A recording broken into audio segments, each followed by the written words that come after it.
Assalamualaikum warahmatullahi wabarakatuh. Waalaikumsalam warahmatullahi wabarakatuh.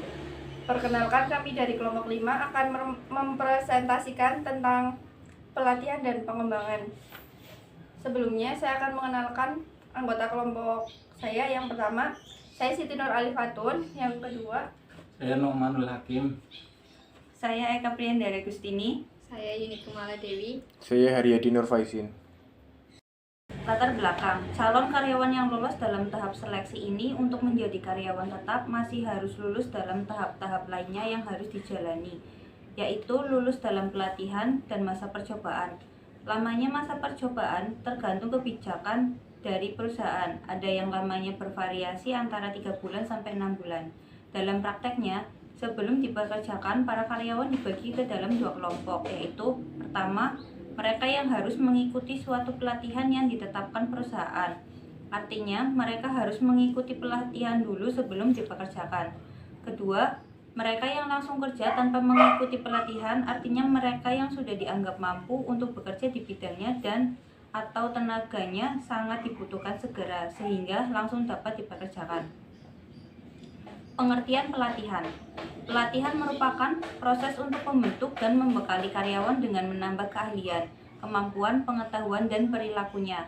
Hal-hal yang perlu diperhatikan dalam pelatihan antara lain, pertama, mengevaluasi proses pelatihan yang telah dilakukan, apakah sudah melalui cara yang benar atau belum. Kedua, apakah memang karyawan itu sendiri yang tidak mampu menyesuaikan diri dengan lingkungan kerja yang ada. Keuntungan pelatihan. Adapun keuntungan baik bagi karyawan maupun perusahaan setelah mengikuti pelatihan adalah sebagai berikut. Pertama, akan memiliki kemampuan. Artinya, karyawan memiliki kemampuan untuk melakukan pekerjaan yang diberikan kepadanya.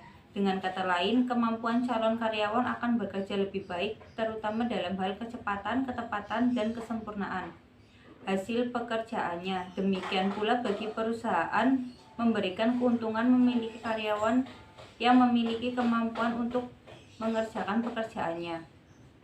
Kedua, sikap dan mental karyawan. Artinya, dalam pelatihan juga dilatih untuk menanamkan sikap mental karyawan menjadi lebih baik.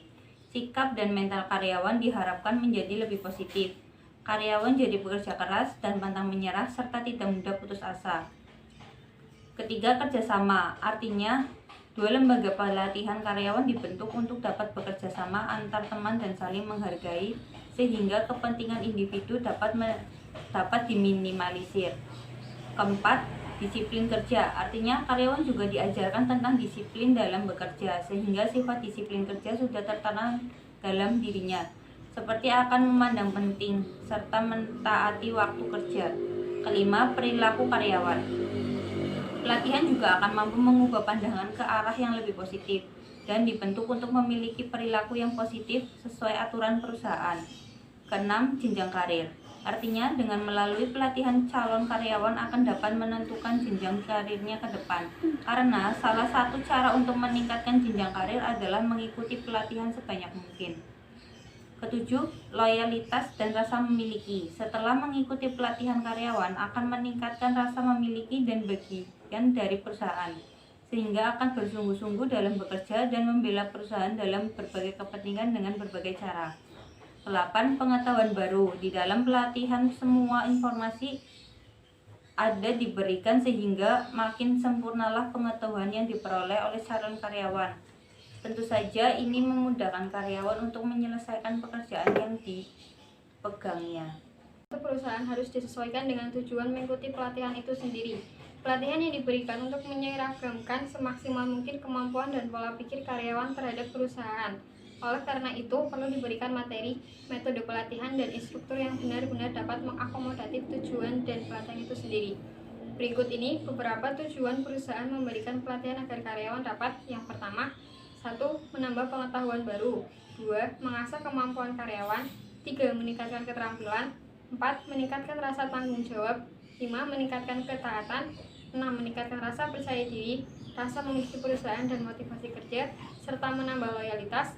Kemudian ada memahami lingkungan kerja, memahami budaya perusahaan, membentuk teamwork. Selanjutnya ada manfaat pelatihan. Banyak manfaat yang dapat dipetik oleh karyawan setelah mengikuti pelatihan maupun pada saat bekerja di perusahaan.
Wassalamualaikum warahmatullahi wabarakatuh. Waalaikumsalam Waalaikumsalam. warahmatullahi wabarakatuh.